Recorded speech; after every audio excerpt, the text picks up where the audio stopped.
അപ്പോൾ ഗൈസ് അങ്ങനെ നോക്കിയാൽ ഫ്രണ്ടിലത്തെ ലൈറ്റ് ഊരിയിട്ട് അവിടെ മറ്റേ ടോയ് ചെയ്യാനുള്ള സാധനം കിട്ടി. പിന്നെ അങ്ങനെ നമ്മളും താന്നു, ചുരുക്കി പറഞ്ഞ. അപ്പോൾ ക്രെയിൻ വെച്ച് വലിക്കാനുള്ള പരിപാടിയാണ്. നമ്മളങ്ങനെ രതീഷറിൻ്റെ ടൈമിൽ എന്താ പറയുക, നമ്മളെ ക്യാമറയും കൊടുത്തിട്ട് നമ്മളെ ഗോപ്രോയും കൊടുത്തിട്ട് മെല്ലെ വണ്ടീൻ്റെ അകത്തേക്ക് കയറാനും ഇത് ടോയ് ചെയ്യാനുള്ള സെറ്റപ്പ് അത് ചെയ്യട്ടെ. നിങ്ങൾ ബാക്കിയുള്ള കാര്യങ്ങൾ നിങ്ങൾ കണ്ടോട്ടോ. അപ്പോൾ ഇത് ഞാനാട്ടോ ഈ സംഭവങ്ങളൊക്കെ സെറ്റപ്പ് ആക്കുന്നത്. ഇതിൻ്റെ മേലുള്ളതൊക്കെ കൊളുത്തിയിട്ട് ഇങ്ങനെ ഇത് കൊളുത്തല്ലേ. ഓക്കെ, എവിടെ കൊണ്ട് കൊളുത്തുക കൺഫ്യൂഷൻ ആയിപ്പോയിട്ടോ. അതിൻ്റെ ഉള്ളിൽ കൊളുത്തി, പിന്നെ അതും കൊളുത്തി കഴിഞ്ഞാൽ നമ്മളെ ക്രെയിൻ്റെ ഡ്രൈവർ ഒന്ന് എല്ലാം റെഡി അല്ലേ എന്നൊക്കെ ഒന്ന് നോക്കി അവർ പോയി. ഇനിയിപ്പോൾ അടുത്ത് കെട്ടി വലിക്കലാണ് കേട്ടോ. ബാക്ക് വീലപ്പുറത്ത് നിന്ന് കറങ്ങാട്ടോ ഇവർ കെട്ടി വലിക്കുമ്പോൾ ഞാൻ കാല് കൊടുക്കുന്നതനുസരിച്ച്. എന്താ പറയുക, ഒരു രക്ഷയില്ല. അത്യാവശ്യം നല്ല രീതിക്ക് താന്നുണ്ട് ക്രെയിൻ.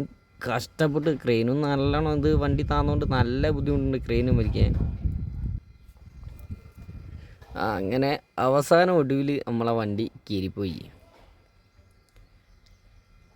ഇനിയിപ്പം മെല്ലെ ഇതിൻ്റെ ഹുക്കൊക്കെ ഊരിയിട്ട് ഞാൻ മെല്ലെ പുറമേക്ക് എടുക്കട്ടെ. ഇപ്പോൾ താൽക്കാലികമായി ഇത് നമ്മളെ ഫ്രണ്ടിൽ തന്നെ ഹാങ് ചെയ്തിട്ട് നമ്മളെല്ലാം വണ്ടി മുന്നോട്ടെടുത്ത് വണ്ടി തിരിച്ചിട്ട് ബാക്ക് റിവേഴ്സ് ആണിപ്പോൾ നിലവിൽ കയറ്റുക. ഇനി ഫ്രണ്ട് അങ്ങോട്ട് കയറ്റാൻ പോകുന്നത്, പുറമെ റോഡിൻ്റെ ഉള്ളിൽ പോയി തിരിച്ചിട്ട് വേണം വരാൻ.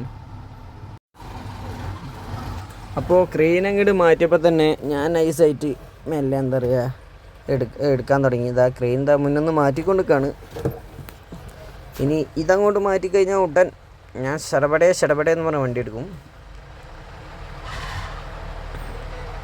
ഞാൻ ഇതാ വണ്ടി എടുത്തതാ പോവുക. Oh my God, yes. കണ്ടില്ലേ 2 ബൈക്കൊക്കെ ഉണ്ടട്ടോ ഇതിൻ്റെ മേലെ. ഇതാ ഈ കണ്ടില്ലേ, ഈ ബാക്കിൽ ഒരു സൈഡിലോട്ട് ഒരു ചായ്വ്, ആ സൈഡിൽ മാത്രമേ ലോഡുള്ളൂ കേട്ടോ. മറ്റേ സൈഡിലൊക്കെ ഇറക്കി. അതാണ് മറ്റേ side tyre, left side tyre കിടന്ന് കറങ്ങിപ്പോകുന്നത്. എന്നുവെച്ചാൽ അവിടെ ആ ഭാഗത്ത് ലോഡില്ല, ഈ ഭാഗത്ത് ലോഡേ ഉള്ളൂ. ഇവിടെ എങ്കിൽ ഇരിക്കുകയും ചെയ്യും, മേലത്തെ ഭാഗം കറങ്ങുകയും ചെയ്യും.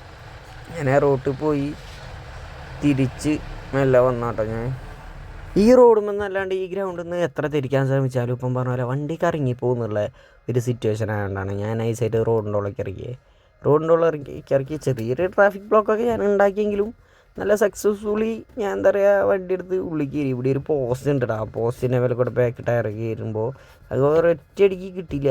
അന്നേരം ഒന്ന് ചാടിച്ചൊക്കെ എടുക്കേണ്ടി വരും. ഇതാണ് കേട്ടോ ലോറി ലൈഫ് എന്ന് പറയുന്നത്. ഇങ്ങനെ പല ചലഞ്ചുകളും പല ടാസ്കുകളും ഒക്കെ ഉണ്ടാകുമ്പോൾ ഇപ്പോൾ വണ്ടി പല സ്ഥലത്ത് താണു പോവും. ഇങ്ങനത്തെ എല്ലാ റിസ്കുകളും ഏറ്റെടുത്ത് ഇപ്പം തന്നെ വണ്ടി പോകുന്ന കണ്ടില്ലേ, ഇങ്ങനെ ലാലേട്ടൻ പോകുന്നതല്ലേ.